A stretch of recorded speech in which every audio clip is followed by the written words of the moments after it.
Establish करनी है, ये एक बड़ा सवाल है। सुनील जी, असल में इस चर्चा के बाद आप एज ए सीनियर जर्नलिस्ट इस ईवीएम की एग्जिस्टेंस को, इसकी प्रासंगिकता को कैसे देखते हैं? ये देखो घनश्याम जी, सवाल खड़े होते हैं तो निश्चित तौर से सरकार की और संवैधानिक एजेंसियों की जिम्मेदारी बनती है कि वो सवाल खत्म कैसे हों। जब ईवीएम 82 में जब उसका उपयोग हुआ और 92 में नोटिफिकेशन जारी करके उसको एक्ट में तब्दील किया गया और 92 के बाद 98 में जाकर के उसकी सरकार ने मान्यता दी, तो ऐसा तो नहीं है कि जी 1-2 वर्षों में कर दिया, 2-4-6 महीने में कर लिया। उसके बाद 2000 में जाकर के सारे राज्यों में लोकसभा और विधानसभा के चुनाव होते हैं।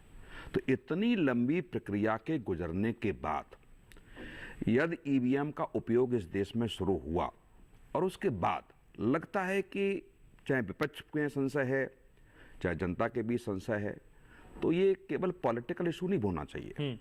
कोई भी जब लोग 5 साल के लिए सरकार चुनते हैं तो हर समस्या का समाधान केवल पॉलिटिकल नहीं हो सकता। माननीय सुप्रीम कोर्ट में गए, हमने तो वो भी देखा है चुनाव आयोग पे कैसे आरोप लगते थे। अचानक टीएन शेषन जैसा व्यक्ति आता है तो लोगों की समझ में आया कि चुनाव आयोग भी कुछ होता है। हमने वो भी आंखों से देखा है कि बैलेट पेपर में पानी डाली जाते थे, स्याही डाली जाती थी, लूटे जाते थे, गोलियां चल के किस तरीके से, वो सब मुझे लगता है सारे सीनियर लोग बैठे हैं, सारे लोग उस आंखों से सब चीजें देखी होंगी। हम लोगों ने तो हार जाते हैं। हाँ, वो लिखी है हमने, नहीं मैं वही कह रहा हूँ। हाँ।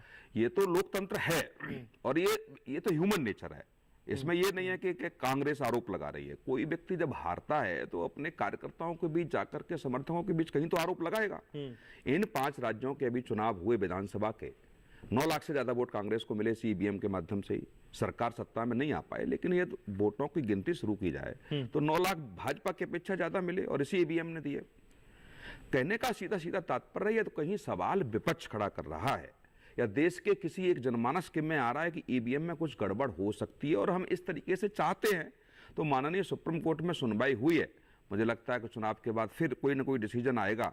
लेकिन बस यही मैं कहना चाहता हूं एक पत्रकार होने के नाते कि खूबसूरती लोकतंत्र में तभी है जब सारे सवालों के समाप्त हो जाए। यदि कहीं सवाल किसी व्यवस्था पर खड़ा हो जाता है तो निश्चित तौर से उस देश का लोकतंत्र कमजोर। लेकिन सर, यही पार्टियां जो असेंबली इलेक्शन में लड़ती हैं और जीत जाती हैं तब शांत रहती हैं, लेकिन लोकसभा चुनाव में जब फाइट करती हैं, देश के परिदृश्य में सामने आती हैं, तो फिर ईवीएम की बात करने लगती हैं। अब बंगाल बिहार अच्छे से समझ रहे हैं सर, तब ये अंतर क्यों है सर? फिर लोग ये भी जानेंगे ना कि आप अवसरवादी है। आरो सर घनश्याम जी, ये राजनीतिक बातें नहीं है।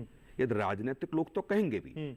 राजनीतिक लोगों को तो देखा होगा आपने कि माननीय सुप्रीम कोर्ट का उनके पक्ष में, विपक्ष के पक्ष में फैसला आता है तो स्वागत, और शाम को विरोध में आता है तो माननीय सुप्रीम कोर्ट का अनादर भी होता है, उस फैसले से नाखुश भी होते हैं, आरोप भी लगाया जाता है कि माननीय सुप्रीम कोर्ट को भी हैंडओवर केंद्र सरकार ने कर लिया। सवाल ये खड़ा होता है, तो वो सवाल है, चाहे वो विपक्ष के द्वारा उठाया जा रहा है या जनता के बीच है। जनता तो ठगा महसूस करेगी कि यदि कोई व्यक्ति अपने वोट के माध्यम से यदि सरकार चुनता है और यदि ऐसी बातें लोकतंत्र में उभर के आती हैं। अब पहले आप देखेंगे कि जब हम लोग पहले पेज पे जब वोटिंग होती थी तो क्या बूथ कैप्चरिंग के तमाम बड़े बड़े हेडिंग आते थे उस समय, और जनता के बीच का भेद भी समझना होगा ना कि जो विपक्ष कह रहा है क्या वही जनता भी कह रही है, ये भी एक सवाल है। आऊंगा सर, एक ब्रेक मुझे लेना है। एक